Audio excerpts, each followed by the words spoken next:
rahmatullahi wa barakatuh. maa ngi nuyu ñëpp ci seen tur ak seen sant di leen gërëm ci seen teewaay di sant monsieur le maire qui est pour que ça soit vu que c'est quelque chose d'officiel, si vous permettez monsieur le maire de faire de placer mes mots d'introduction en français. Parce que je pense que Racky dina si ñëw nu mu gën a rafetee nu mu gën a setee si kàllaama wolof dina ñëw wax le projet bi di wund. Donc tout d'abord je remercie monsieur le maire de cet accueil et de la mobilisation, de la forte mobilisation de sa localité pour qu'on puisse démarrer concrètement les activités de conduite du changement du projet PRODAC. Mes collègues ici présents vont vous faire l'économie de tout ce qu'on compte faire avec vous et les impacts. Mais avant qu'on puisse faire cette présentation, je me permets de présenter brièvement le programme PRODAP. Donc PRODAP, c'est promotion de la digitalisation de l'administration publique.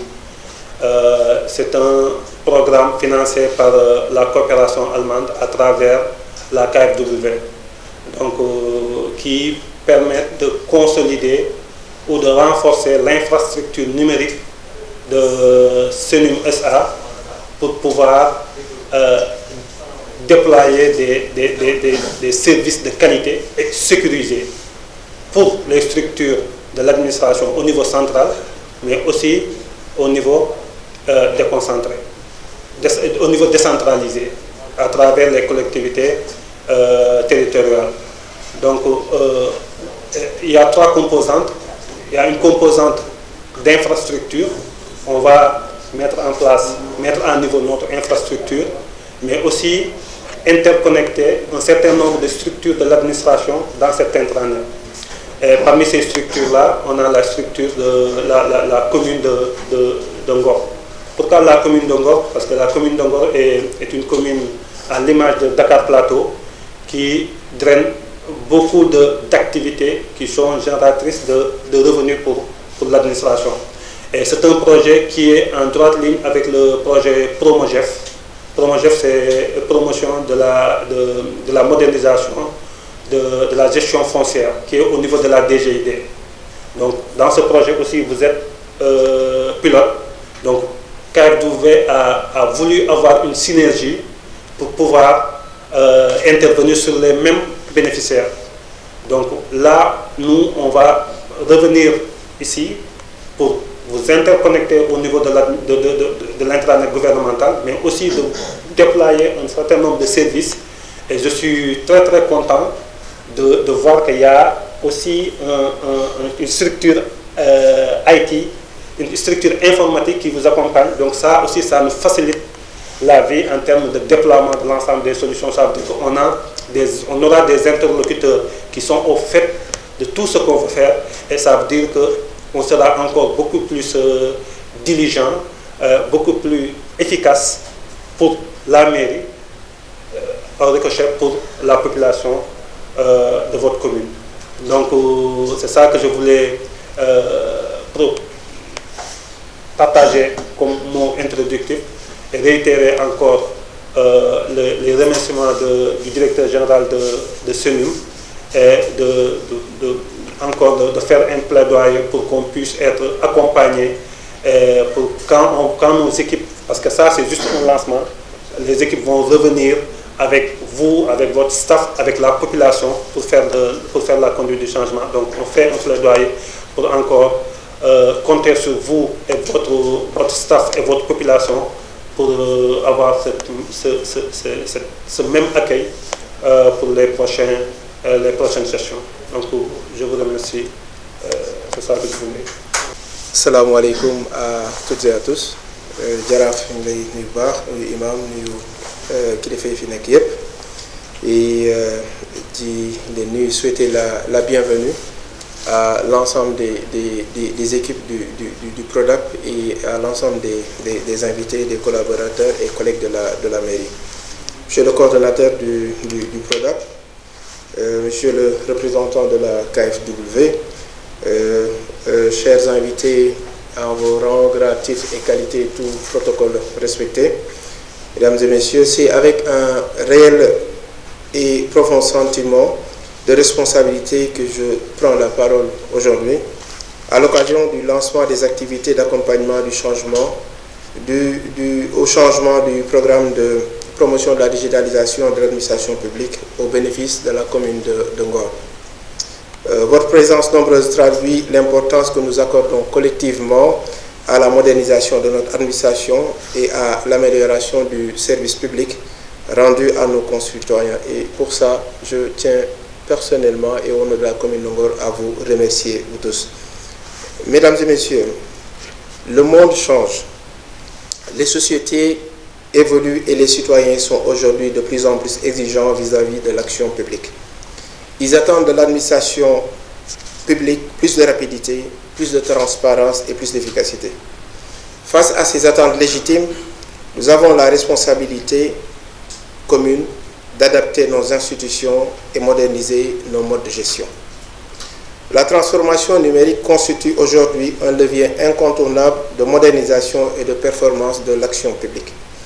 Elle permet non seulement d'améliorer la transparence dans la gestion administrative, mais aussi de renforcer l'efficacité des services publics et de rapprocher davantage l'administration des citoyens. C'est précisément dans cette dynamique que s'inscrit le PRODAC, qui représente une étape majeure dans la transformation numérique de notre administration publique. Pour la commune de Ngor, commune stratégique et économique, mais également première destination touristique de la capitale du Sénégal, cette dynamique de digitalisation revêt une importance toute particulière. Notre commune, qui abrite les sièges des plus grandes banques et plusieurs institutions diplomatiques, accueille chaque jour des milliers d'usagers, des travailleurs, des expatriés, des entrepreneurs, mais également des investisseurs venus du monde entier. Elle doit donc être un modèle d'efficacité administrative et d'innovation dans la gestion publique locale afin de mieux répondre aux attentes croissantes des usagers, des entreprises et des partenaires institutionnels. Dans cette perspective, la commune de Ngor s'est engagée dans plusieurs initiatives visant à améliorer la qualité des services municipaux, à renforcer l'efficacité de la gestion administrative, aspirant à devenir, nous l'espérons, Suleiman, la première smart destination et la première smart city du Sénégal. Et pour ça, nous avons commencé à mettre en place un certain nombre d'actions. Nous avons mis en place un réseau informatique structuré depuis 2023. Nous avons installé un système de téléphonie par IP. Nous avons mis également en place un système de sécurité informatique, connecté tous les postes de travail de tout le personnel sur le même réseau et installer également tout ce qui est comme imprimante sur le même réseau en centralisant toutes les données. Également, des projets qui sont en cours de finalisation, nous avons un portail officiel de la municipalité qui servirait de portail institutionnel mais également de portail promotionnel pour les acteurs touristiques, les acteurs économiques mais également les acteurs diplomatiques. Nous sommes également en train de finaliser le développement d'un système d'information géographique à travers l'entreprise Sensic qui tout à l'heure fera une petite présentation de l'importance de cet outil et de l'avancée des travaux qui vont bientôt livrer, mais également le développement d'une application Alerte Info pour les populations pour permettre à tout un chacun de rester connecté avec les services de la mairie. La digitalisation que nous amorçons aujourd'hui n'est pas simplement une question d'outils informatiques et de technologies nouvelles. Elle représente une véritable transformation de notre manière de servir les citoyens. Grâce au PRODAC, notre administration municipale sera progressivement connectée au réseau Internet de l'administration, disposera d'équipements numériques modernes et pourra s'appuyer sur des systèmes plus sécurisés et plus performants. Je tiens à le souligner avec force qu'au-delà des infrastructures et des technologies, la réussite de cette transformation ne dépendra pas uniquement de la technologie. Elle dépendra avant tout des femmes, des hommes qui font vivre notre administration au quotidien.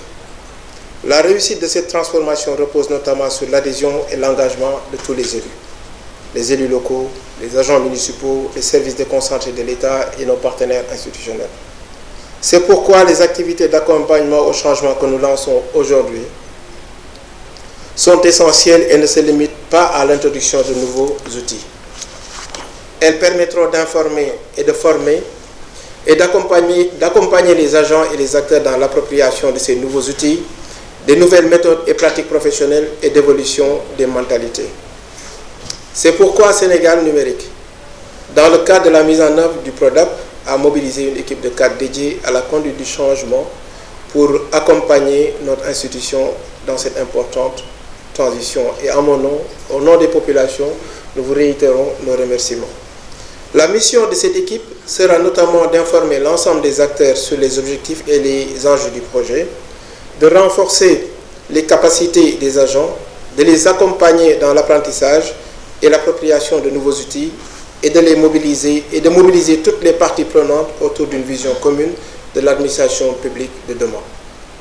Je tiens à souhaiter la bienvenue aux membres de cette équipe et à leur exprimer toute la disponibilité et l'engagement de la commune de Ngor pour la réussite de ce programme ambitieux. J'encourage également l'ensemble des agents municipaux, des responsables de services, les Badjonogor, les délégués de quartier, les associations, les ASC, à s'approprier pleinement cette initiative, à participer activement aux différentes activités prévues et à contribuer par leur engagement à la réussite de cette transition numérique. Je terminerai en wolof pour wax ñëpp jërëjëf jërëjëf seen teewaay waaye jërëjëf également si seen ànd bi ngeen ànd mairie bi pour que ensemble nous relevions les défis mais surtout pour ñu waajal ëllëg ndax la finalité de ce projet jeexitalu projet bi mooy ñu waajal ëllëg et si loolu ñu ngi sant ñëpp ñu ngi gërëm ñëpp ci seen teewaay mais seen engagement aujourd'hui ce n'est que le lancement waaye liggéey bi nag mi ngi ci kanam et liggéey bi ñun ñëpp ñoo ci bokk yem et ñun ñëpp également ñoo ànd pour mën a taxawu loolu mais également di remercier la coopération allemande, la KfW et Sénégal Numérique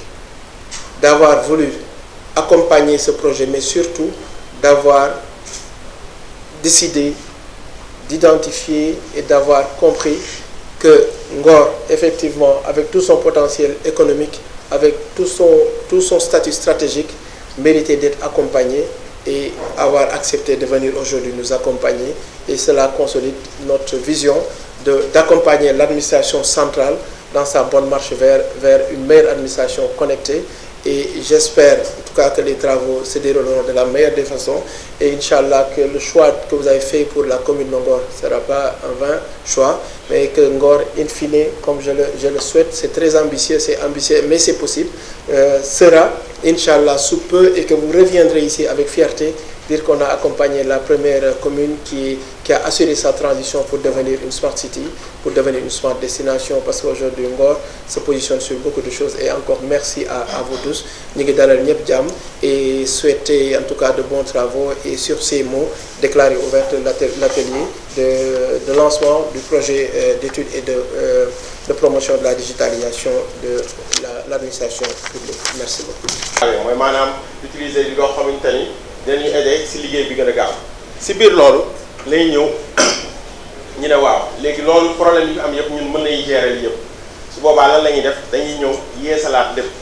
yeesalaat ko ba pare yeesalaat lépp luy informatique lépp luy numérique yeesalaat ko ba nga xamante ni administration bi seen liggéey dina gën a gaaw ba nga xamante ni communication bi si biir mairie bi dina gën a yees dina xamante ni tamit population bi li ñuy soxla pour ñu am seen ay documents yooyu yëpp day gën a gaaw. biir loolu dañ ko def ci ay pàcc bu njëkk bi mooy maanaam dañoo comme daanaka si lépp lu ñuy wax si mbirum xarala yu bees yi la yow njëkk a gérer lépp lu nga xamante ne képp kuy liggéey fii nga mën di connecté wu si internet ba pare si biir loolu def na itam ba nga xamante ne mu nekk loo xamante ne lu jaar yoon loo xamante ne lu am sécurité nga xamante ne parce que tam ku wax xarala yu bees yi wax tamit vulnérabilité mooy maanaam ku ne mën na def ñaawtee fa ñoom sax ñu def ba nga xamante ne ñaawtee foofu ñu wàññi ko ñi def tam ba nga xamante ne woote bi si biir activité mu yomb te ku mën a liggéey am collaborateur da nga bëgg yow di joxe ak moom saa su ne ñu def loolu ba mu kii ñu def tamit ba nga xamante ni internet bi law si mairie bi mooy maanaam nga nekk si mairie bi si wet mairie bi yëpp ñu def ko mais si biir dañu kaa séparé ba nga xamante ni internet liggéeykat yi bokkul ak internet bu wifi bi nga xamante ni ñeneen ñi dañ koy utiliser si biir loolu tamit amoon nañ dafa bëri woon ay réseau yu fi nekk parce que ADIE dafa am ay services yoo xamante ne ADIE dafa am ay services yoo xamante ne ñoom seen ay réseau rek léegi Sénégal numérique Sénégal numérique di la xam daal maa ngi jégalu Sénégal numérique ñoom dañoo am ay réseau yoo xamante ne ñoom seen ay jumtukaay yu bëri fa lay jaar léegi daanaka yooyu le personnel bëri doon utiliser dañuy yokkaat monsieur le maire gis ni tamit loolu du doy mu yokkaat yeneen fibre yoo xamante ne dina tax internet bi mooy jumtukaay mooy liggéey bi gën a gaaw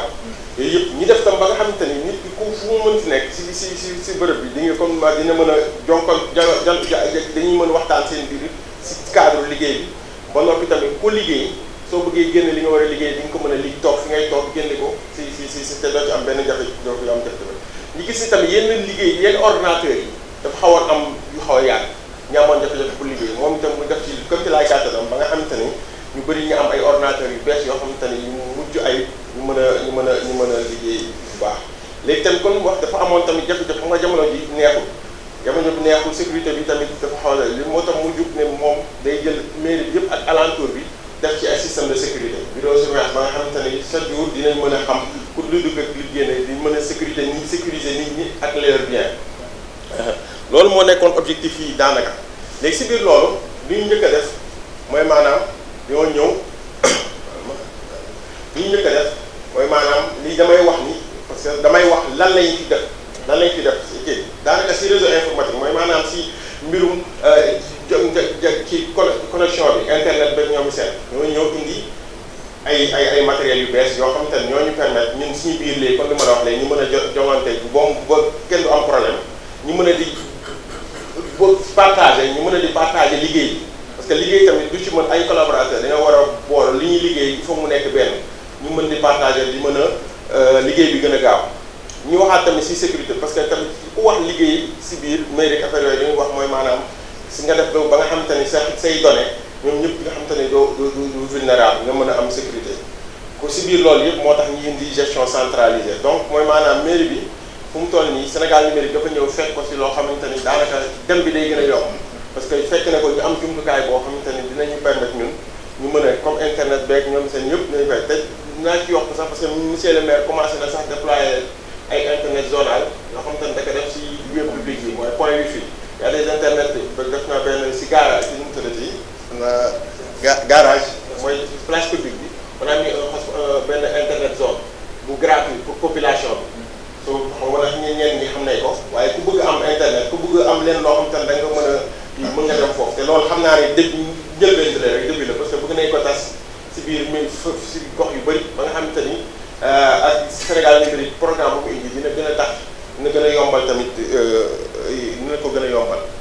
léegi tamit moo waxaat tamit si mbirum téléphone bi ma doon wax sànq parce que def na fi système ba nga xamante ne nit ñi léegi dinañ mën a wootante sa biir jarul nga nekk sa bureau di jub dem xoole ji bureau madame Ba fële wala da ngay toog sa bureau woo madame Ba wax ko li nga koy wax mu wax la li mu lay wax bu dee léegi woote gi tamit bu nekk si biti bëgg a woo mairie bi soo wootee si numéro bi fixe bi automatiquement ne dama soxla nangam du jarate ngay kii soo ko woowee standard bi mën na ko yóbbal jox ki nga soxla ba pare dafay si biir loolu dafay wàññi tamit coût communication bi télécommunication bi parce que di nga mën a woote ak kooku réduit loolu si mbirum téléphone bi léegi mbirum tamit mooy comme li ma wax loolu yëpp dafa am liggéey parce que liggéey moom soo xoolee fii ku fi ñëw soxla dara papier la soxla léegi yow suñu la ko liggéeyee suñu dafay jumtukaay ba liggéey ko dañuy foog nga génneel la ko ci papier léegi dañoo def monsieur le maire dafa def ba nga xamante ni loolu yëpp dootu nekk di jafe-jafe soo ñëwee parce que kenn fi ñëw di rang naan dañuy xaar papier da ngay taxaw fi nga toog ngay toog liggéeykat bi tiire li ngay tiire mu génn ki soxla li soxla ñëw jël ko dem yoonam léegi si biir loolu mu ne kon li ma doon wax sànq mooy caméra yi parce que daanaka soo xoolee bërëb yëpp daf nañ bi 16 caméra yoo xam te ne mooy sécuriser bërëb bi dugg ak génn bi ak bagage yi ci nekk parce que tamit sooy liggéey fii dafa am ay loo xam te ne mooy daanaka mooy yor askan bi mooy yor dëkk bi mooy maanaam seen ay papiers yu bëri donc il faut ñu xam ñu ngi koy sécuriser ba nga xam te ne dinañ ko sécuriser mooy maanaam dinañ ko aar si biir si ordinateur bi mais dañuy aar tamit ba nga xam te ne dugg ak génn bi ñu mën a aar kuy dugg kuy génn lu ñu fi jël ak lu ñu fi jëlul ñu mën ko xam te loolu dafa am solo daanaka après nag bon lii bañ ko defee mooy phase yi ñuy defoon parce que programme la woon dañ kaa defoon tàllal ko ba nga xam te ba mën a yegg fi ñuy yegg ba ñu yeggee fi ñu yegg soo xoolee jamono ji li ci neex ci ñu yeggee am nay résultat boo xam te ne comme la Sénégal numérique ñëw na fekk benn résultat boo xam te ne donc ñun buuf bi day gën dem bi day gën a yomb parce que suñu teg loxo ñu dem parce que dañuy dem nañ ba nga xam te ne ay gestion administrative dafa dañ kaa amélioré bu baax a baax a baax communication bi si biir parce que tamit liggéey lépp la jongante bi da cee am solo communication bi si biir dañ kaa gën a dañ kaa gën a rafetal ñoo tamit réduire coût dem génn def dañoo am coût téléphone be coût impression parce que lépp léegi da ngay toog fii defal ko sa bopp léegi tamit dañoo kon li ma doon wax sécurité bi dafa am solo te dañoo jeesal sécurité bi ba nga xamante ni gën a sécuriser ñi fi nekk gën a sécuriser matériel bi ñi fi liggéeyee ak lépp loo xamante ni ak locaux yi léegi tamit li ci des mooy maanaam dañoo gën a tamit gaawal service bi ñu jox population parce que loolu ci ëpp solo population yi ñëw soxla dara mën ko am si lu mu gën a gaawee te loolu ëpp solo dafa naa looloo tax sax mairie bi nekk fi léegi te loolu yàlla def na ni léegi ñu ngi ci gën a gaaw te xam naa ne ak Sénégal numérique su ñëwee day gën a dina gën a gaaw defe naa daanaka daal loolu amoon lu ma amoon li may wax li si des comme perspective peut-être monsieur le maire dina dégager quelque wax yéen tamit di ngeen ñu ñëw wax en fonction de li fi ne danaa leen ngeen ñu mën a yokkal ba ñu mën a pour ñu mën a waxtaan ci internet wala ñooy dimbali nit yi ci mën a liggéey seen liggéey lu mu gën a ñoŋee ñu dem ci kaw fanweer ak yooyu ak juróom ñu gis ni jumtukaay yi ñuy liggéeyee dafa commencé xobidaas commencé xomaat commencé dakk mooy fii li ngeen di gis ni muy dakk nga am ordinateur boo xam ne ni boo liggéey balaa ngaa am li nga bëgg mën ngaa dem Dakar ba Thiès ñëwaat doo am li nga bëgg ñu ne lii de ay jafe-jafe la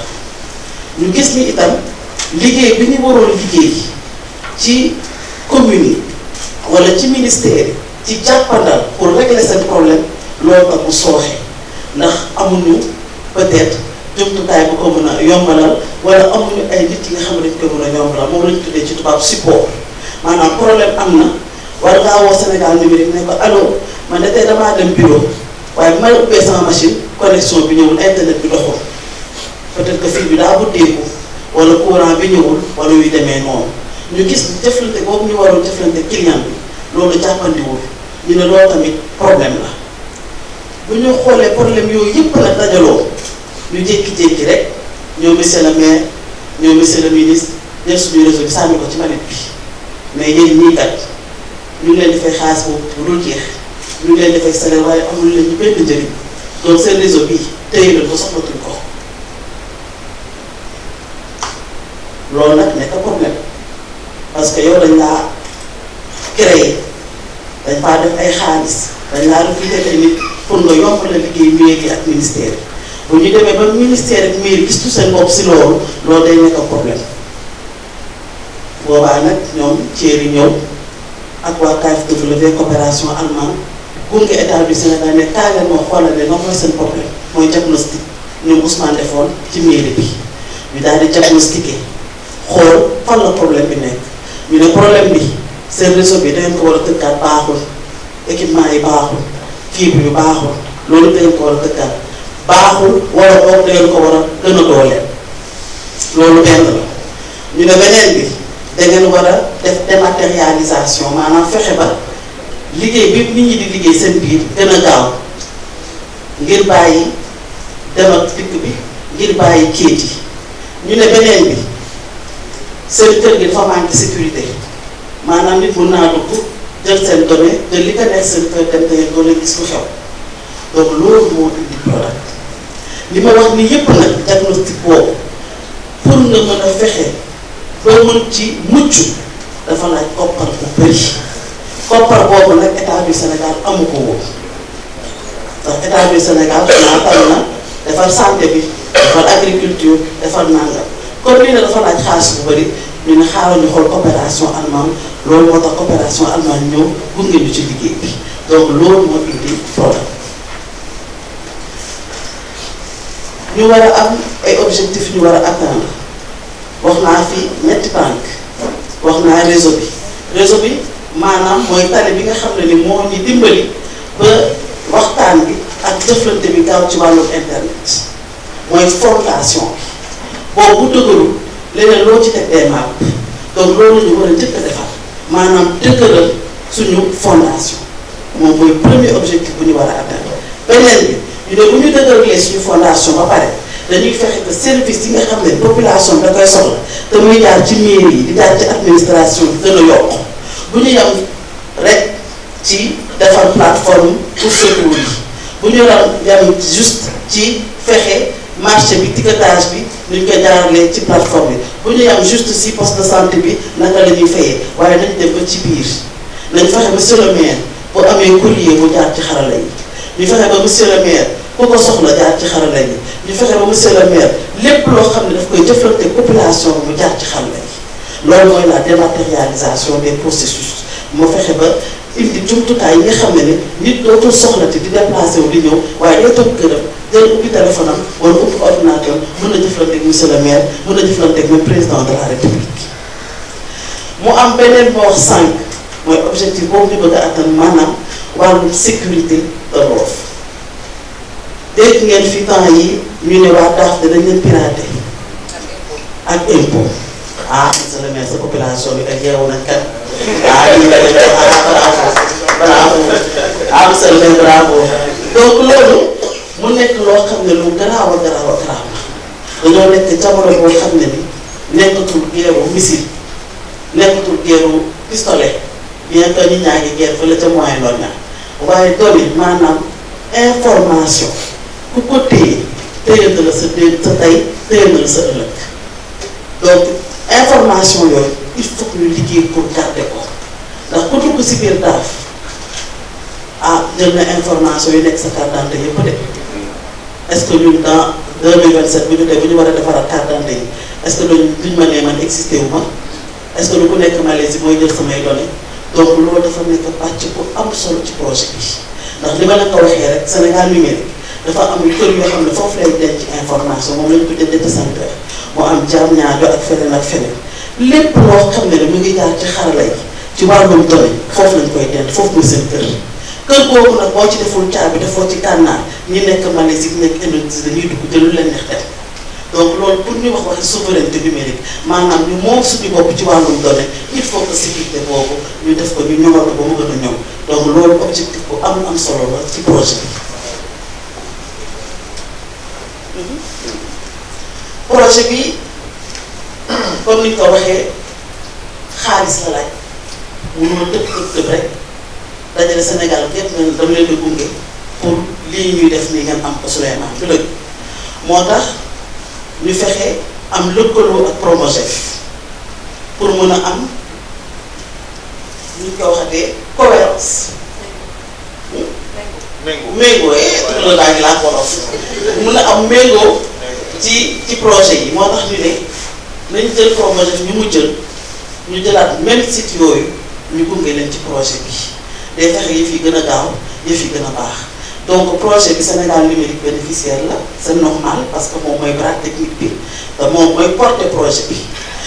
ñu ne si biir communes yi mairie yi la ñuy jël centres fiscaux yi ak perception municipale mu am 6 communes Dakar Plateau Ngor Almadies Rufisque Mbour Kaolack ak Kaffrine ak li ñu tuddee bénéficiaire indirect mooy bu ñu fexee ba ñi nga xam ne ñoo nekk ci projet bi am nañ service yi leen jox ñoom liggéey bu ñuy liggéey population day gën a ñoom day gën a baax donc ñoom tam dañuy gis seen bopp ci évolution bi loolu mooy bénéficiaire mooy yéen ñi population bi. alors projet bi ñetti kër la wala boog ñetti tànk la taxawee benn bi wax naa ko ci pas avancé benn bi wax naa ko mooy ñu fexe ba dëgëral suñu infrastructure fexe ba dëgëral suñu kër gi fexe ba dëgëral tali bi nga xam ne mooy permettre données yi dama gën ñu fexe permettre internet bi di gën a baax fii nag ay dañ ci bind ay turu technique mais da ngeen di jàpp benn affaire rek da ngeen di jàpp mooy yeesal tali bi nga xam ne foofu la données yi di jaar nee naa leen tali bi dafa xar mooy fii yi dafa dagg dañ ko war a génnee remplacer ko dañoo war a defaree antenne yu bees nangam loolu mooy backbone bi fexe ba loolu nit ñi yeesal ko ba mu gën a dëgër bu ñu defee loolu ba pare dafa am leneen loo am importance boo xam ne waruñu ko bàyyi xel muy wàllu énergie boo amee sa tali bu baax wala nga am sa kër bu baax amoo électricité defe naa loolu def donc ñu ne pour ñu permettre que population bi di gis seen bopp ci liggéey bi parce que structure yi dëgër nañu foog ñu indi beneen palliatif ci Senelec mu ngi fii waaye dañu xool naka la ñu mën a gérer ak naaj bi naka la ñu mën a gérer ak ngelaw li ba Senelec bu paanee activité bi du taxaw day am beneen lu jël pour mën a continuer activité bi donc énergie bi lu am solo la ci loolu. ñu war ne encore foog ñu dëgëral suñu infrastructure globale réseau cellule loolu ñu ciy liggéey ku def lii rek léegi dina ci topp mu am intégration bi maanaam ñun bu ñu defee loolu ba pare dañuy daal di ñëw ci commune yi ñëw nag boole suñu doole dañuy xëcc connexion ba ci buntu kër gi fekk maire moom nee na moom pare na moom am na salle serveur moom am na ay ñu koy accompagner ci loolu am na ay kii loolu lëkkale bi dafay yomb am na ay liggéey yu monsieur le maire def ba pare donc loolu day gën a yombal liggéey bi donc képp koo xam ne structure na bénéficiaire dañu lay dugal ci réseau bi pour nga mën a am lépp loo xam ne nga ne la ci wàllum internet ak wàllum connectivité pour que internet bi ngay am bi nekk internet de haut débit maanaam internet boo xam ne boo tapé sa machine doo xaar fii ba dem Thiès pour ñu fi di la tontu day nekk damaa tapé 10 heures de yónnee naa sama message 10h03 ki ma ko yónnee jot na ko beneen bi muy wàllum service kër gi defar loo ko baax na courant baa ngi daal léegi nag foog nga yokk dara foog nga def dara ndax kër gi noonu kese amul solo li am solo mooy li ngay defaral population bi li ngay defaral population bi nag mooy service yi nga xam ne moom ngay yokk service yooyu nag dañoo ne dañ koy dématérialiser ñu fexe ba courrier bi dootul nekk di ay papiers yu ñëw déposé dafay jàll ci machine bi mais jot ko traité ak yeneen plateforme mais équipe bi bu ñëwee ba xool lan mooy besoin am dinañ identifier lan la soxla ci wàllu dématérialisation service yi nga xam ne méngoo na ak gox bi lu mu soxla ñu daal di liggéey ak moom ci loolu ci wàllu produit bi mu am leneen tam loo xam ne am na importance mooy email yi email mooy li ngeen tuddee ñi nga xam ne am nañ tur nom prénom @gmail mooy li ngay utiliser pour yónnee ay mail donc loolu dañ leen ci liggéey ak structure yi pour defal leen ay email yu mucc ayib yi nga xam ne dafay am sécurité carnet d'adresse bu yàgg ba dañ koy bàyyi dem ci carnet d'adresse bu bees bi defal leen ko bu gën a ñoom gën a am sécurité ci biir nag pàcc bii di vulgarisation ak élargissement mu am lu ñu tuddee coppite gunge coppite gi mooy conduite du changement ndax lépp li ma wax ni ay coppite yu mag a mag yooyu am la ndax ku ne réseau coppite bu mag la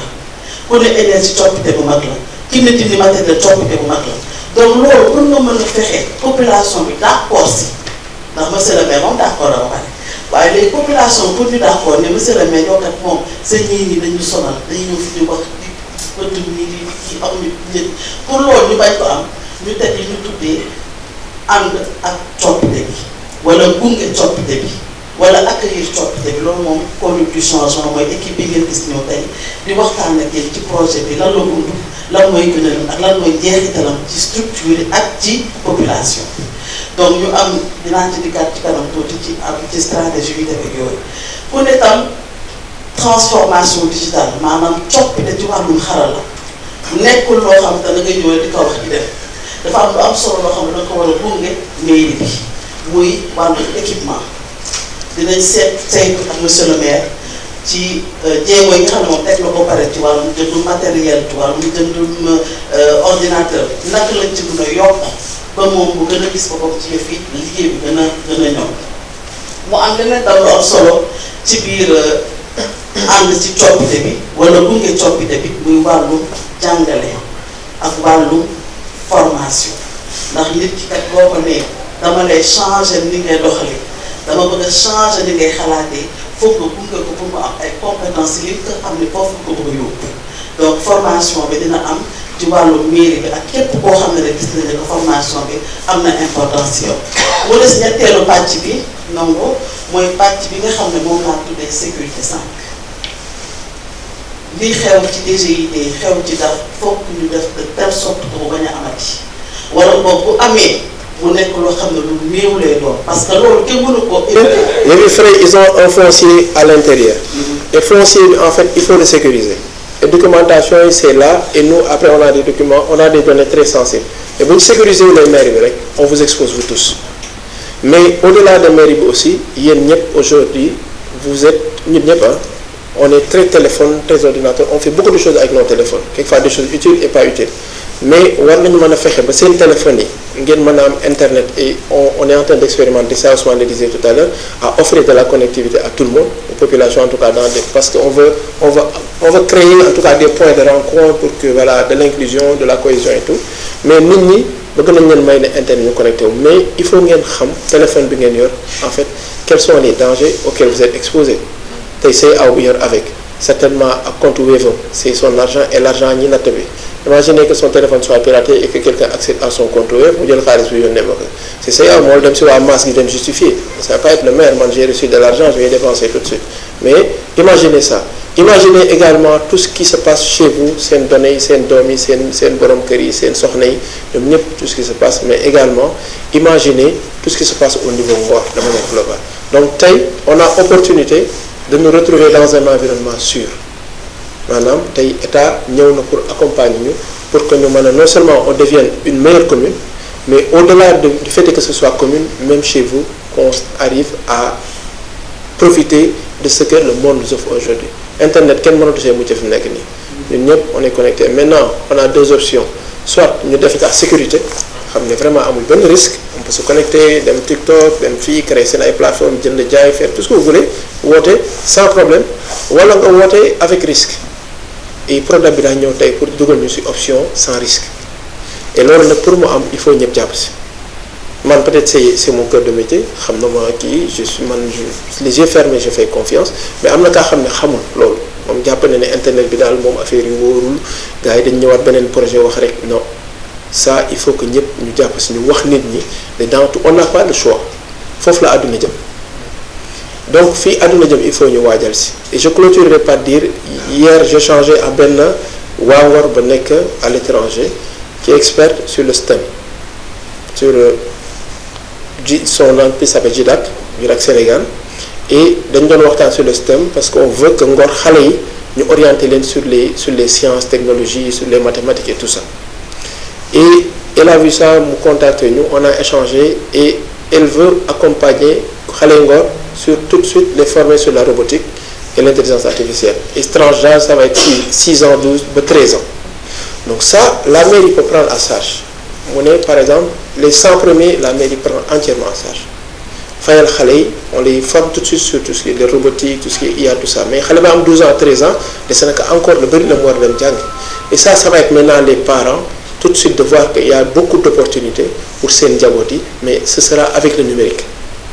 Il y a un métier ça va disparaître. Le métier ça va disparaître. Si on ne forme pas, ça va être compliqué. Et je me réjouis de voir l'association des tailleurs. Ils sont là. Parce qu'une fois, ils m'ont parlé de imprimante ordinateur. Je pense qu'on a des choses comme ça. Machine ordinateur pour les broderies. Je ne savais même pas. Mais je pensais que broderie dans le pédale et tout ça. Donc aujourd'hui, même tous ces métiers-là, même artisans, ils auront besoin quelque part d'avoir l'outil numérique pour les accompagner. Et ça, je pense que nous, Moustapha, les restaurateurs, parce qu'on a une destination touristique, après ce sera la même chose pour nous, ce sera la même chose pour la santé, quelqu'un l'a dit tout à l'heure, et qu'on puisse avoir une pyramide des pathologies, qu'on puisse localiser en tout cas certains types de maladies et les couvrir avec certaines zones pour voir est-ce qu'il y a un impact lié à ceci ou cela. Et pour les élèves, pour les étudiants, pour le sport, je vois Seydina là-bas, pour voir en fait tout ça, naka la ñu numérique mën a jàppale. Mais état nag ñun nag waa Ngor ñun dañu xamee benn affaire et ça c'est notre héritage que ñu lebal kër ñu fay la guddi. En fait ce que je veux dire par là mooy état s'est engagé à nous accompagner, état waruñoo gën a bëgg ñu bopp nag. Si l'État a vu qu'il y a possibilité de vous accompagner, je pense qu'aujourd'hui on devra nous aussi sauter sur l'occasion, mais en retour accompagner l'État à réussir. Parce que ce projet-là, si on le réussit à notre niveau, on le réussira pour le compte de l'État, mais on sera modèle également pour les autres communes, parce que en sécurité, en sécurité aussi, ça traîne. Le fait que Wakam aussi, ils n'arrivent pas, ça traîne. Donc il faut que nous ñun ñu war ne benn mérité nañ ko mais ñaar aussi on est disposé parce que c'est notre héritage que ñu lebal la baax ñu fay la baax et qu'ils sont venus nous accompagner. En retour, on va accompagner pour que le projet réussisse, mais également on le fera pour nos enfants parce que c'est un projet qui concerne l'avenir plus que le passé. Et aujourd'hui, nous pouvons ensemble bâtir une commune nouvelle. La mairie, moi je suis là pour une durée, ça c'est sûr. Mais il y a des choses qui ne disparaîtront jamais, c'est l'infrastructure municipale, les services que nous allons, la qualité des services et la qualité du personnel qui est là. Et on a l'occasion de bâtir une meilleure municipalité, de meilleurs agents, on peut bâtir une meilleure approche entre les populations et la collectivité. Et je vous invite solennellement. Et Jaraf dinañ ci waxtaan imam yi dinañ ci waxtaan les délégués de quartier dinañ ci waxtaan les bajjanu gox inchallah on fera notre waxtaan suñu ñëpp ensemble pour voir qu'est-ce qu'on devra faire pour que ce projet réussisse. Wax ci jàkk yi wax ci maas yi wax ci fépp Racky est là, il sera là avec nous. On fera des focus group, on le fera à la mairie, on fera des focus group à la plage Lakadjan parce que ça c'est notre culture, on en parle sur l'île de Ngor. Focus group sur l'île de Ngor, sur les aspects touristes, sur la corniche. Moustapha nous invitera sur la corniche, dans un restaurant, avec les restaurateurs, échanger, mais également avec les tailleurs, avec les sportifs, faire des focus group. Moi, je me porte garant d'être ambassadeur, mais également, Jaraf aussi, je pourrais, à son nom, dire qui sera là à accompagner. C'était mon professeur aussi. Hein. Donc, du coup, il va accompagner. L'imam aussi, Ratib, qui est également professeur d'université également. Je peux donner en son nom et le délégué Souleymane Samba, président des Frères aussi, et Ndiambe Akwajim, tout comme Brahim, qui représente également les délégués de quartier, pour être ambassadeur. Et je peux vous assurer, en tout cas, de notre disponibilité. En tout cas, merci d'avoir choisi Ngor. Merci au nom des populations. Et Inch'Allah, on prie pour que ce projet soit une belle réussite pour Ngor, mais également pour le Sénégal. Merci.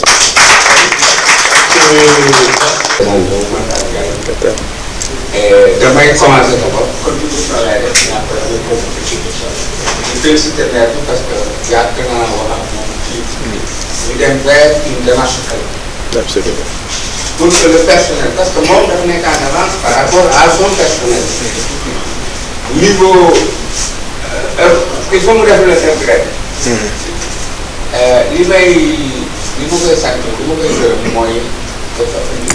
mais il faut que ñi koy utiliser ñu xam lu ñuy utiliser daal ak lu tax ñu moderniser ak lu tax ñu dem dans ci domaine esprit démarche qualité parce que finalité bi yëpp mooy fexe ba mairie bi nekk peut-être la première mairie certifiée ISO. Absolument. Je utilise cet objectif. Mais deuxième sama question par rapport à parce que l'unité installée c'est un outil d'aide à la planification. dana ko permettre mu mën a am statistique si domaine yu bari xam fan lay orienté conseil bi xam fan la ñuy orienté seen investissement xam lan mooy nécessité lan la dëkk bi gën a soxla en matière d'éducation parce que mu ngi ak un projet de lycée mu ngi def collège demain dafay xalaat def un projet de lycée donc il faut des données mais loolu aussi il faut que il faut population bi accompagner sans que Souleymane nous pose le problème des pêcheurs plus clair pour me résumer ce qu'il veut dire mooy pêcheur dañu dem géej quelquefois di réer dañu dem plongé di réer ci géej est-ce que Sénégal numérique man nañu am par exemple ay système de GPS localisation moo xam ne bu pêcheurs yi ils ont une association ils sont organisés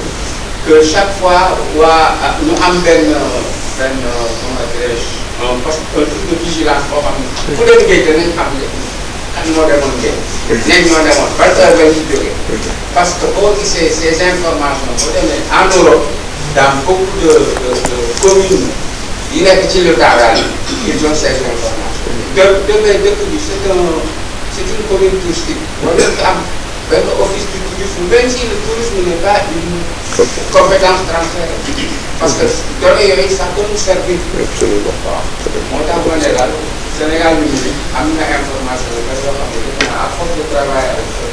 danañ mën a xam lan la ñu mën a yokkal weesu. Absolument. C'est en tout cas un atelier en tout cas très enrichissant et vraiment merci encore une fois. Je ne cesserai de renouveler mes remerciements à Sénégal Numérique et à KFW, en tout cas pour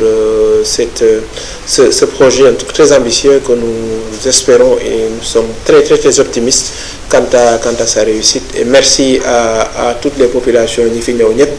et je pense qu'au détour des questions qui ont été posées, et ça c'est que juste quelques questions, vous allez voir qu'en fait le besoin est énorme. Et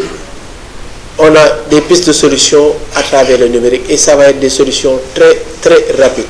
Tout à l'heure, je donne l'exemple Ngala qui demandait par exemple pour la localisation des pêcheurs ou matars qui vont en mer, et on a peut-être Ndiasse Ndoye de Sensig et qui nous rappelle qu'effectivement nous quand on dit GPS on pense tout de suite aller acheter un GPS et qu'on oublie nos téléphones également, émettre également des positions, et qu'ensemble avec le numérique on peut travailler sur des applications, des solutions qui nous permettent de pouvoir accompagner, parce que tous les pêcheurs ont un téléphone avec eux quand ils vont en mer, donc ils sont pas obligés d'acheter un GPS, mettre dans la pirogue, mais avec leur téléphone on peut ensemble travailler pour les localiser en temps réel, parce que les agents de Sensic là on peut regarder sur l'application Khamdak Ningi Almadine, tout ça. Donc ça c'est juste un exemple sur ce que le numérique peut aider à faire très rapidement et pour tout le monde. Le pêcheur, il n'est pas obligé de faire une licence IT, mais tant qu'il a un téléphone, il a une piste de solution à son problème. Et peut-être l'autre piste de solution, c'est avec Sénégal Numérique, dans le cadre de ce projet-là, ou avec quelqu'un d'autre, on trouvera les moyens de le faire. Et pour l'association des tailleurs, je crois entendre en tout cas un besoin de CRM pour pouvoir, par exemple, pour les clients, tout ça, faire un suivi client, localisation, tout ça. Donc ça également, c'est des choses que la mairie, dans ce cadre de projet, on forme le personnel, la mairie met quelque chose en place comme un hackathon pour identifier des besoins, organiser un hackathon et dire aux uns et aux autres, voilà, proposez-nous quelque chose, et peut-être que voilà, la formation en amont a été offerte par l'Académie Sénégal Numérique, en tout cas dans le cadre de ce projet-là, pour permettre à des jeunes d'avoir un certain niveau déjà et de pouvoir ensemble travailler sur des choses. J'ai vu Lamine tout à l'heure qui est là-bas, et une fois on parlait des cas de noyade d'Angor, ils savaient même pas, ils étaient en train de travailler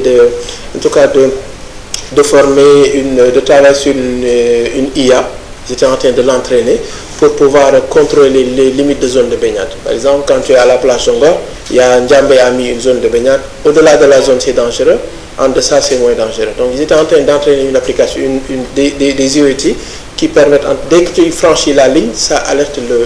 la personne qui est là. Par exemple, des choses comme ça, c'est des jeunes de Ngor, c'est des IA pas difficiles à mettre en place. Et comme ça, on les met ensemble dans le cadre de ce genre de projet-là, où en fait, nous, on met en place l'infrastructure. Sénégal Numérique offre par exemple la connectivité, peut-être ces 2-3 formations ensemble, on fait des choses qui vont tout de suite servir aux populations. Donc, li ma jublu rek si loolu mooy nit ñi xam ne en fait lii li ma leen andi si solution comme El Hadj Abdoulaye mu ko waxee si dafa bëri na trop. Jaraaf disait tout à l'heure les limites de commune. Oui, nous on est confrontés. On a des lotissements, après un lotissement qui s'appelle recasement 1. Mais ils ont raison, ils ne veulent pas donner d'adresse, il faut que le recasement là, personne, ce n'est pas une adresse ça.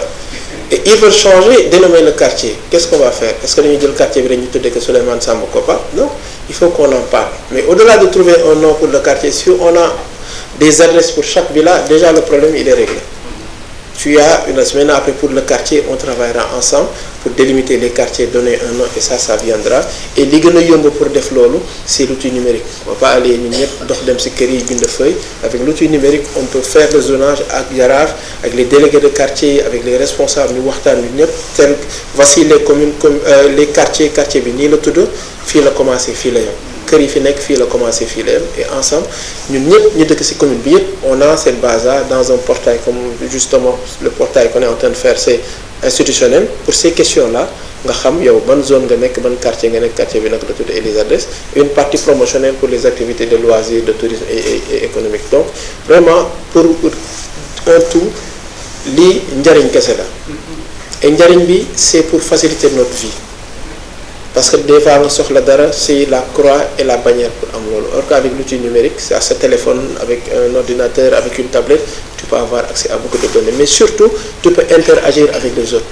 hôpital bi on va accompagner pour digitaliser pas mal de choses. Ce sera la même chose pour stade football bi, ce sera pour la mairie, ce sera pour le centre d'orientation. Tout le monde sera interconnecté de sorte que lu nga soxla rek tu viens, tu envoies un message, ou tu viens, tu trouves un numéro de téléphone, nga woote téléphone, tu fais tout comme ça se fait aujourd'hui, livraison, nga xool nga woote ñu andi livré. Donc tout ce qui se fait dans la commune devra pouvoir être si benn mbir maa xam ne en tout cas dina yombal dund gi ñëpp. Et loolu c'est l'étape commune là. Après ce sera l'étape pays, mais tey ngeen gis ne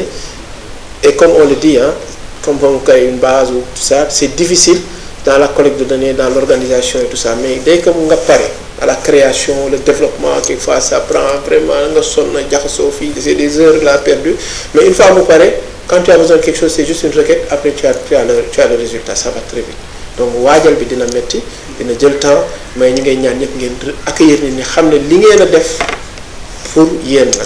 Nit mën laal jëmbal garab comme Malick Fall le dit très souvent, tu peux pas nga jëmbal garab manga tey sotti si suuf sotti si ndox après xaar ne ko génneel ma manga tout de suite, ça ne se passera pas comme ça. doo gaaw lekk manga nag, mais il faut nga gas, def effort gas, il faut nga def kii bi nga def suuf arroser, après continuer arroser xaar patience mais jour ba commencé génne manga yow benn manga laa dugaloon sous terre bu la génne manga dootu la génneel benn, va te sortir des centaines de mangues chaque année et ce sera comme ça tout le temps. Et donc ce genre de projet là c'est la même chose, dina jël temps waxtaan si nit ñi xam ñu seet waaye solution yi moo génne dina jëriñ ñëpp, que ce soit le pêcheur, soit commerçant bi, que ce soit ki nekk si santé, que ce soit ki nekk si sport, ki nekk si urbanisme dina jëriñ ñëpp. Et moi je suis Jaraaf, c'était mon professeur, il utilise facilement le téléphone et l'ordinateur, il devra arriver à terme à lui délivrer les documents qu'il donne moo xam les nu mu tuddati certificat de domicile yi directement sur son téléphone. Il devra pouvoir le faire parce qu'il aura les autorisations nécessaires. Tu fais juste un coup de fil, appeler parce qu'il y a une assistante ou il y a Jaraaf, il faut que tu donnes l'information et tout de suite c'est généré et tu le reçois, tu continues. Et c'est possible et c'est pas difficile. Mais là, pour moi, il faut que nous waxtaan ñëpp ñu tënk dara ñu xam ne fii lañ jëm. Et l'avantage qu'on a, c'est que eux, ils ont la connaissance, ils ont les compétences, ils ont les outils, ils sont prêts à accompagner. Nous, on a peut-être la connaissance locale, terrain, on les accompagne sur ça et je suis sûr et certain que quand on va fêter 1 an de cette rencontre-là, peut-être, Inch'Allah, on espère, on sera très loin. Et je suis optimiste. On a des jeunes dans la commune qui sont très dynamiques. Ils ont tout type de formation et ils sont prêts. Je suis sûr et certain qu'ils seront vos ambassadeurs, ils accompagneront et pour que le projet puisse réussir. En tout cas, merci d'avoir choisi notre commune. Merci également à toutes et à tous d'être venus. Nous avons une belle commune. J'ose pas dire la plus belle commune du Sénégal. J'ose pas. Bon, voilà. Comme Jaraaf moo ko wax, donc disons la plus belle commune du Sénégal. Et aujourd'hui, avec la technologie, avec le numérique, on va avoir une commune qui va upgrader et ça fera plaisir. Je disais hier à Imam, quand il faisait son interview en français, il dit que je vais voir les imams de Yoff là. J'ai dit notre imam là, vous voyez la différence. Et aujourd'hui, j'espère en tout cas arriver à ce qu'on ait notre commune traditionnelle et moderne, mais dans tous les quartiers pouvoir en tout cas avoir l'utilisation sur ça. Maintenant, l'utilisation, comme je disais à Ndongo, on va vous fatiguer. Parce que nos besoins là, c'est énormissime et on va vous fatiguer, mais également vous pouvez compter sur nous, sur le développement de certains outils. Vous faites que vous pouvez pas, vous nous dites, nous on anticipe et on se donne rendez-vous sur un point. Nous devons à nos charges, nous devons également vous accompagner pour que le point de rendez-vous, ça nous permettra vraiment d'avoir un maillage sur tout type de besoins. Et on s'était engagé dans une campagne et il faut qu'on tienne on respecte nos engagements. On ne savait pas que Prodop allait venir, donc on va continuer le travail. Mais en tout cas, je clôturerai pour faire le vœu de voir en tout cas signer une collaboration, une convention au-delà du Prodop, avec par exemple l'Académie Sénégal numérique, avec des choses comme ça pour nos jeunes. Vraiment, je pense qu'aujourd'hui, le meilleur investissement qu'on peut faire, c'est pour nos jeunes, de pouvoir les permettre. Mais également, ça c'était nos demandes. Avant, maintenant, je ne demande plus, parce qu'on cherchait à avoir des stages là. Je fatiguais du temps de Cheikh Mohoum là. Je le fatiguais souvent pour avoir des stages là-bas. Maintenant, je vois qu'on ne veut plus de stages. On vous veut ici. Je pense qu'on va faire comme ça. On mettra en place en tout cas les les locaux disponibles. On travaille sur de la connectivité après. Ça va être la connexion pour les écoles, la connexion pour le centre de santé, la connexion pour le stade de Ngor, la connexion peut-être pourquoi pas les grandes places ou les mosquées aussi. En tout cas, travailler ensemble sur ça pour que en tout cas les points de rassemblement, en tout cas les ERP, qu'on puisse les accompagner. Nous avons un nouveau collège qu'on vient d'inaugurer. Pour nous, ce serait l'occasion vraiment de l'orienter TIC. Nous avons un marché qui va bientôt inaugurer. Ce serait bien également d'avoir en tout cas de la sécurité électronique. Donc pour tout ça, on compte sur le product, mais le product peut compter sur moi pour accompagner à sa réussite, et vous serez les bienvenus tous les jours, quand vous voulez, quand vous le souhaitez, à la mairie, chez les Jaraf, chez les imams, vous êtes chez vous. Inch'Allah, il y aura une équipe dédiée, on travaillera ensemble en interne et je ferai un arrêté pour mettre en place un comité local, PRODAP, pour accompagner ce projet-là, des gens qui seront dédiés à ce projet-là et qui vous accompagneront nuit et jour au besoin, et avec un contact permanent pour pouvoir faciliter le travail. Merci beaucoup, merci à toutes et à tous. Et sur ces propos, je déclare close la séance ou le lancement officiel du projet de digitalisation de l'administration publique à la commune de Ngor, et vous remercie wax leen kooru jàmm déwénati, et sur ce je lève la séance. Merci. maa ngi nuyu ñëpp di leen ziar di leen baal wax di leen baal ngeen may ma présenté wu maa ngi tudd El Hadj Babou Samb di grand jaraaf chef du village de Ngor, du conseiller coutumier auprès du gouverneur de Dakar, et en même temps président des délégués de quartier de la commune de Ngor. di kontaan lool si micro bi ngeen ma tàllal, te fi may commencé mooy remercier monsieur le maire si belle initiative bi mu jël muy digitalisation, di remercier Sénégal numérique ci li nga xam ne loolu lañ bëgg pour liggéeyal ñu ko. Donc li ma leen mën a garanti mooy seen agent yi ngeen andi fii incha allah on les mettra dans les meilleures conditions ba seen liggéey jaar nu mu war a jaaree. dinaa sensibiliser waa dëkk bi, ajjuma dinaa joxe message xamal leen ne maire li la bëgg a liggéey, et ñii ñëw nag ngeen jàppale leen ndax liggéey bi jaar yoon. maire wax nañu affaire sécurité. Ngor fii moom dañ fa soxla affaire sécurité depuis bi nga xamee ne brigade gendarmerie bi naw fi nous ne sommes plus en sécurité, lépp ngi fiy dox. sama jarbaat bi Bourgi wax na ko, dafa am extension bi ñu ko jënd tabax dëkkuñu fi, dañu ko loué, ce qui fait que ñi nga xam ne ñoo loué lu ne lañ fiy def. projet bi dana permettre mairie bi xam ñi nga xam ne ñoo moom kër yi ak ñi nga xam ne ñoo fi ne nan la ak ñaata lañu. donc bëgguma guddal, di ñaan daal projet bi ñu tàmbali ko yeggal ko si alhamdulilah rabbil alamin. jërë ngeen jëf. asalaamaaleykum wa rahmatulah, maa ngi leen di maa ngi tudd Assane Biteye, représentant des tailleurs de Ngor,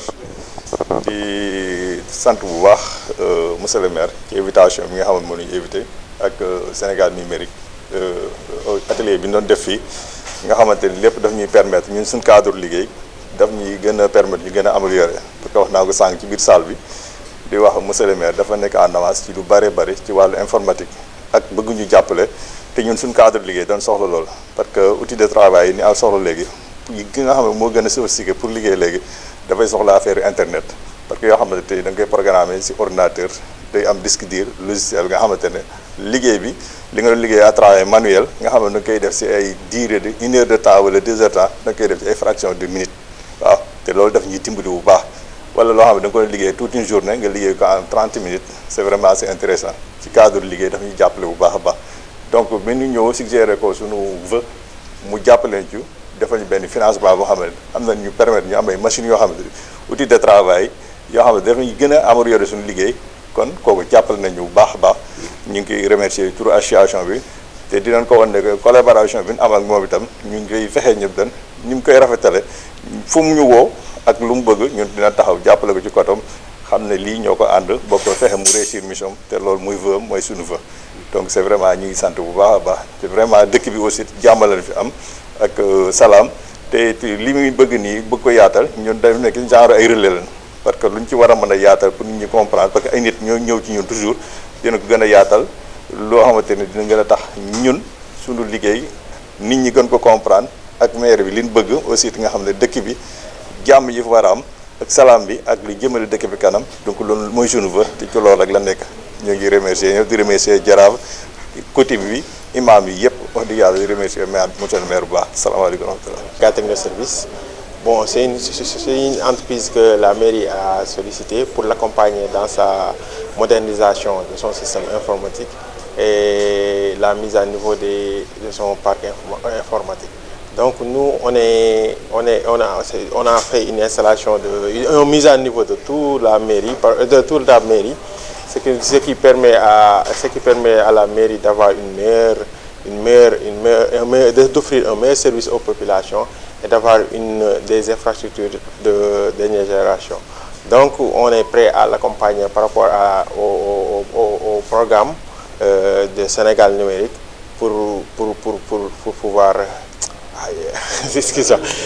Ok, on est prêt à l'accompagner par rapport au programme de Sénégal numérique pour pouvoir atteindre les objectifs qui s'est fixés, c'est-à-dire de moderniser les services offerts aux populations. Merci. Oui, aujourd'hui, nos premières impressions, c'est en tout cas un réjouissement et en tout cas on est très satisfait de ce programme. On est très heureux et honoré d'accueillir ce projet. Et vous me permettrez à l'entame de mon propos de remercier l'État du Sénégal qui dès le départ a conduit cette initiative d'accompagner la modernisation de l'administration publique, notamment dans sa phase digitalisation, dans le cadre de la New Deal Technologie, et également remercier le ministère en charge de télécom, également remercier Sénégal Numérique pour ce projet. Alors nous sommes d'autant plus honorés parce que nous sommes engagés depuis 2023 à moderniser les services offerts par la municipalité à travers une digitalisation et changer d'approche et de relation avec les populations, parce que pour nous le service public en fait doit rendre un service de qualité, et pour nous aujourd'hui il faut suivre la tendance de consommation des populations qui se digitalise de plus en plus. Donc on s'est engagé à changer le parc, à changer le réseau. Quand on est arrivé, on a trouvé un réseau analogique, donc il fallait le faire évoluer vers un réseau numérique pour pouvoir adapter l'offre de nos services. Donc aujourd'hui, le PRODAP vient consolider ces efforts qui ont été faits, mais également nous ouvre des perspectives vers un avenir meilleur, vers un avenir avec plus de sécurité, vers un avenir avec plus d'options, plus d'outils, mais avec plus de perspectives. Et nous sommes vraiment reconnaissants et espérons en tout cas mériter ce choix qu'ils ont porté sur la commune Ndongor. Certes, nous avons une infrastructure à partir de là qui gère plusieurs choses, mais surtout c'est un choix qui nous engage à les accompagner vers une belle réussite de digitalisation. Nous sommes très satisfaits de ce projet-là et voyons l'avenir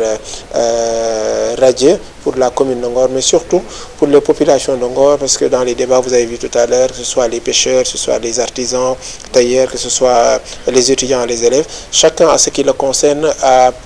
selon les questions qu'ils ont posées, nous commençons à voir des pistes de solutions. Je prends l'exemple des pêcheurs qui sollicitaient des GPS. On a vu justement avec le numérique que tout de suite, on n'a pas besoin peut-être forcément d'aller acheter un GPS, mais avec des applications et un téléphone, on peut facilement continuer à localiser nos parents pêcheurs qui, pendant ces périodes-là, ont des risques de se perdre en mer ou d'avoir des accidents en mer. Pouvoir tout de suite, avec le numérique, vous voyez, trouver des solutions à des problèmes qui sont là depuis plusieurs décennies. Donc, je dis merci au PRODAP et merci aux populations de